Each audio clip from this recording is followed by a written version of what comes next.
Hey there, what if the most important skill that you already have, the one that has gotten you through really difficult times in your life, is the ability to be an improvisational person, to improv? Let's talk about it today. So, I feel like most people think improvisation is a performance skill. It's not. It's a life skill that you've actually had since birth. So, the definition is responding to what's in front of you with what you have right now. So the question isn't whether you can improvise, it's whether you trust yourself to improvise. So think about some really difficult moments in your life, really challenging times. You didn't have a script, but you figured it out. Maybe you lost a job or a relationship ended, you had a health crisis, or maybe you're a single parent. There aren't manuals for that. So every time life threw you something unexpected, you responded, you adapted, you survived, and probably often thrived. That's improvisation. That's improvisation. So I want to share a story that happened to me recently where I really used my improvisational skills. I was getting some work done in my car, and it went longer and longer and longer, way longer than I thought. And I was more than a half an hour away from home, and I needed to go live. I had a live Facebook group that was happening, and there was no way I was going to get home. And instead of getting angry or fussing and getting mad at the car dealership for keeping my car so long, I thought to myself, I can figure this out. What can I do differently? How can I, what can I choose? So what I did is I left the car dealership and I drove to a beautiful park. And I parked my car on this in a lot, but there was beautiful trees around me and there was people walking on the trails. And I set up my phone in my car and I went live from my car, and it happened. That was improv. So that's just an example, a story I wanted to share with you about we can do this anytime in our life, and it helps to make things better because let's face it, life is just going to throw stuff at us. And we don't always have to follow scripts. But unfortunately, that's what we are taught. When we went to school, our teachers would, tell us this is the right answer. Society teaches us that we have to plan, control, and predict as best we can, right? And we start to believe that everything, if it's not planned out, that it's not going to work out. And then what happens? Perfectionism starts to creep in. And perfectionism that's a big one.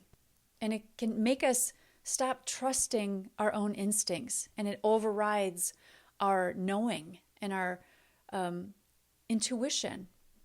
So we want to make sure that we stay present and to the moment as what's coming up, what's happening, and trust that the next step will appear when we take that first step. And then also look at mistakes as a way to redirect. They're not failures. It's just, I always say this, if a mistake happens, it's like, well, I know I don't want that now. I know that that's not what I want, right? It's information. It's a redirection.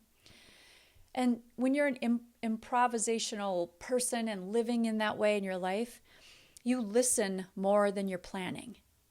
And you follow the energy and your intuition. Instead of, I always call it like pushing and pulling, it's like being in the flow, You don't have to be perfect. Just getting it done is better than being perfect, right? And it's about understanding that the best moments in life are usually the ones that are unscripted, right? Think of a jazz musician. They know the foundation of playing music, but they play it freely and within that foundation. That's improvisation, right? I always call myself either MacGruber or MacGyver, depending on how I'm handling the improv, because MacGyver was very smart and he had all the knowledge, and sometimes we have to MacGruber things with a piece of tape and a straw and a match. But either way, it's being able to go off script, right? And be in the flow. So ways that you can let this show up in your life is having a conversation go off script, right? Having parenting moments that, there's no rule book, right? Allow yourself to be in the flow. How are we going to handle this today, right? Even in business and work, when a plan didn't work out, how can you be in the flow and figure out the next best step? That's being in improvisation.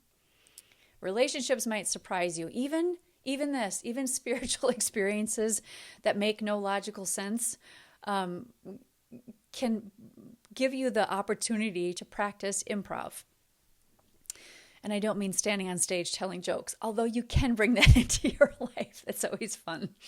So the key is like you want to start to trust your inner improver more, right? So start small. Let a conversation be unscripted. Notice when you're overthinking and replace it with more of instinct and your knowingness. Because we all have this innate inner knowing. We just got to start to listen to it and trust it, right?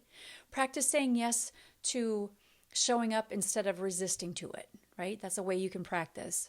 And then get comfortable with not knowing how things are going to end. Like that's being attached, right? Trusting the flow. So building your trust is taking these small steps. And this is like a mantra you can use that I think is a great mantra. Is I don't need to know every step. I just need to trust the next one. That's improv. That's improv, right? And I think of improv as it's a form of surrender. It's a form of letting go of perfectionism, letting go of the plan, letting go of the script that we know or that we were taught growing up, right? So the light language that I do, I feel like that's improv because it's not planned. I'm channeling it, but that's an example of improvisation. Energy healing the same way. If you're listening to this and you do any type of healing work, it's not planned and scripted. You're in the flow. You're listening. You're trusting, right? So control is the illusion. Flow is the trust. That's another big idea to kind of bring that concept in. So what I want you to know is that you've been an improver your whole life, whether you realize it or not, right?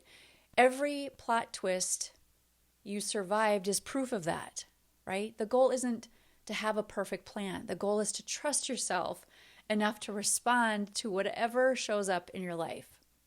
So my question is this to you. What would you do differently today if you trusted yourself as a master improver that you already are? Lean into that. Let that sit. So if this video resonates with you, subscribe to my channel. And you can also check out my website, juhljaxen.com, to explore deeper work with me around trust, intuition, and stepping into your authentic self. All right, take care and improv. Go get it.